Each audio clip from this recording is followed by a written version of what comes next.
L'arrivo di Raul Bellanova all'Inter, l'assalto del Paris Saint-Germain su Skriniar, la possibile accelerata per Bremer, l'inizio del ritiro, tantissime cose in agenda per la prossima settimana dell'Inter. Inizia una settimana che marcherà e segnerà l'inizio della nuova stagione per i nerazzurri. Dopo il giugno di fuoco segnato da diversi colpi di mercato, è ora di far parlare il campo. La formazione di Inzaghi riprenderà gli allenamenti dopo le vacanze e si ritroverà ad Appiano Gentile per un ritiro che sarà chiuso al pubblico, ma non solo, perché anche il mercato dovrà dire diverse cose, sia in entrata che in uscita. Amiche e amici interisti, amiche e amici di Passione Inter, bentornati e benvenuti in questo episodio dove vi esporremo tutto ciò che c'è in agenda per l'Inter per questa settimana, tutti gli argomenti più caldi. Ma prima di partire e seguire questa agenda interista, vi invito a lasciare un bel mi piace e a iscrivervi al canale per restare aggiornati su tutte le notizie dell'Inter. Dicevo, iniziamo con questa agenda nerazzurra. Iniziamo da oggi, lunedì. Stamattina ha svolto le visite mediche Raul Bellanova, il consueto iter tra l'Umanitas di Rozzano e il CONI, e oggi pomeriggio invece Bellanova è atteso in sede per la firma sul nuovo contratto con l'Inter. Il 22enne, sappiamo, arriva dal Cagliari con la formula del prestito oneroso da 3 milioni di euro e un diritto di riscatto fissato a 7 milioni di euro. Bellanova firmerà un quinquennale con l'Inter a salire con base di partenza di 900.000 euro. Ed ecco quindi il quinto colpo di quest'estate per ora al momento dell'Inter. Bellanova, un innesto molto interessante che verrà utilizzato molto probabilmente come vice Dumfries, e Darmian spostato sulla sinistra. Se invece andiamo a dare un occhio a martedì, cioè a domani, c'è un appuntamento molto importante che è la conferenza stampa di Inzaghi e Marotta.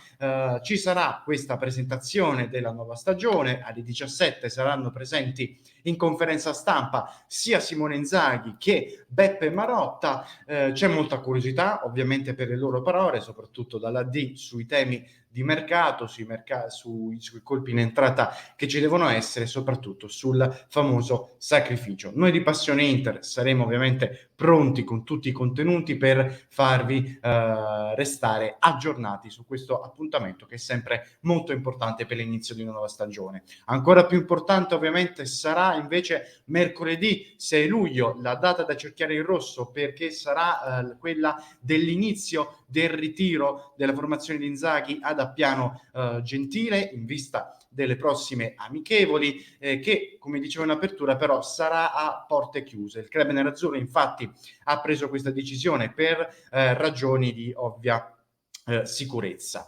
Al ritiro non si presenteranno Lukaku, Lautaro e tutti gli altri nazionali nerazzurri, visto che saranno ancora un po' in vacanza. Torneranno soltanto dalla prossima settimana. Si attendono i loro arrivi dal 10 al 13 luglio più o meno. Chi invece sarà presente al ritiro subito da mercoledì sono già diversi elementi, anche nuovi come Onana, Bellanova, Mkhitaryan e Aslani, diversi elementi della prima squadra, Andanovic, Cordaz, D'Ambrosio, Darmian, Gagliardini e Gosens, e invece altri elementi della primavera e qualche esubero come Pinamonti, Pirola, D'Albert, Lazzaro, Van Oysden e Salcedo, tutti giocatori il cui futuro è ancora da definire. Su Pinamonti possiamo dire che c'è una piccola notizia positiva per l'Inter, perché proprio oggi il Monza ha chiuso per Pessina e chissà che questa operazione non possa poi spingere l'Atalanta a un esborso economico per l'acquisto di Pinamonti, nonostante Ederson, notizie di ieri, sia molto vicino ai bergamaschi.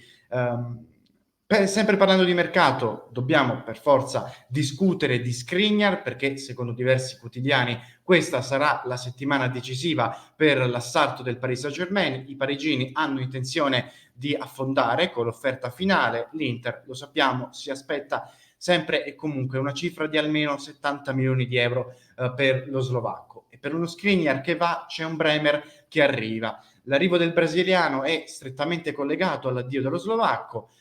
Intanto Bremer si è presentato regolarmente al ritiro del Torino, ma sa già che l'Inter nel suo futuro. I dirigenti Marotta e Ausilio gli avrebbero addirittura detto, secondo il Corriere dello Sport, che una frase, il prossimo acquisto sarai tu. C'è però da trovare la quadra con il Torino sulla formula, ma soprattutto sulla cifra dell'operazione di mercato. Continuando con il mercato, l'addio di Vidal, di cui vi avevamo dato anticipazione nella diretta di ieri sera, è a un passo dal Flamengo. Il centrocampista cileno ha trovato l'accordo per un contratto di 18 mesi. Secondo il Corriere dello Sport, l'Inter verserà nelle casse di Vidal una cifra vicina ai 4 milioni lordi, tassati con il decreto crescita, quindi una tassazione leggermente più leggera per la buonuscita di Vidal.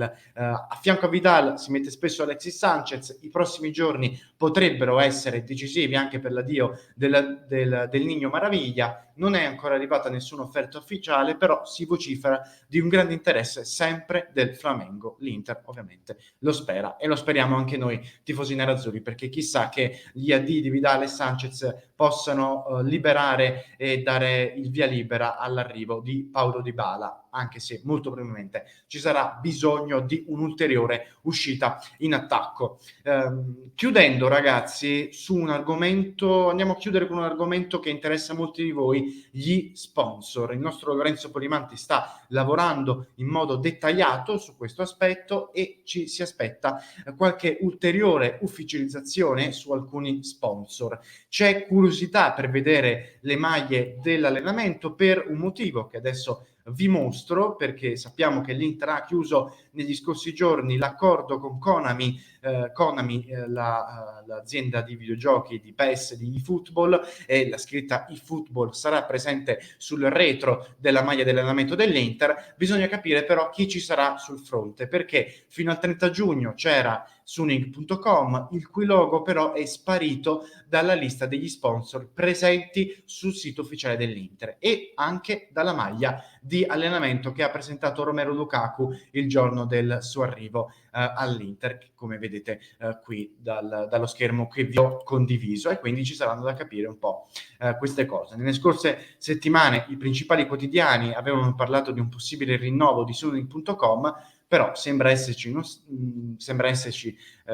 qualche rallentamento, o addirittura ci potrebbe essere qualche nuovo sponsor all'orizzonte. Nei prossimi giorni potremmo capire qualcosa di più. Nei prossimi giorni arriverà una notizia molto probabilmente molto cara a tutti voi tifosi nerazzurri. Non vediamo l'ora, infatti, di vedere la maglia ufficiale, la nuova maglia ufficiale dell'Inter. Footy Headlines, che come molti di voi sanno è un sito specializzato sulle anteprime della nuova maglia, ha presentato questa anteprima che sarebbe ufficiale della nuova maglia dell'Inter. Se andiamo a zoomare, ovviamente vediamo che il colore blu è molto più chiaro, il nero è molto più presente e devo dire la verità, mi piace di più di questa qui dello scorso anno, ma se andiamo a zoomare bene, nelle strisce blu vediamo che torna la trama squamata che è stata vista anche sulla maglia della scorsa stagione, un dettaglio che magari non tanti di voi avevano trovato. Devo dire che mi piace molto, ecco, se dovesse essere questa la nuova maglia dell'Inter sarei molto soddisfatto.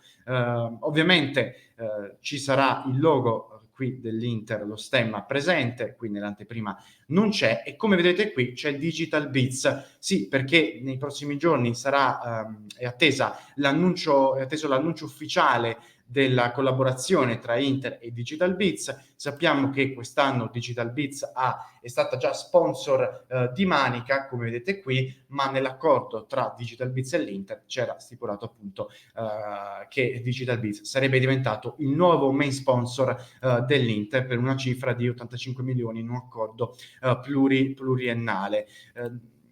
Il lancio ufficiale della nuova maglia dell'Inter potrebbe avvenire già questa settimana, perché il 12 luglio è attesa la prima amichevole dell'Inter, Lugano contro Inter, che noi di Passione Inter ovviamente vi accompagneremo nel primo appuntamento di questa nuova stagione interista, mentre il 13 luglio è atteso il lancio ufficiale, la vendita ufficiale sugli store dell'Inter della nuova maglia nerazzurra. Fatemi sapere nei commenti cosa ne pensate della nuova maglia nerazzurra. Io, come vi dicevo, mi piace molto, penso che sia più bella di questa, e poi ovviamente tutto può cambiare quando la si vede addosso ai giocatori. Io vi ringrazio dell'attenzione, ragazzi. Vi ricordo che per supportare il progetto di Passione Inter potete andare su www.passioneinter.club, lì trovate tutte le informazioni per abbonarvi al club di Passione Inter, la grandissima community di Passione Inter che parla di Inter e di interismo 24 ore su 24, dove avrete l'opportunità di entrare in diretta e di stare in stretto contatto con noi dello staff di Passione Inter. Inoltre, se ci stai seguendo da podcast, ti lascio il link in descrizione del divertentissimo gioco che hanno fatto Lorenzo, il nostro Simone, si sono sfidati cercando di indovinare i giocatori dell'Inter, del presente ma anche del passato, in base ai trasferimenti. Se invece ci stai seguendo da YouTube, qui ti linko il video che puoi tranquillamente cliccare.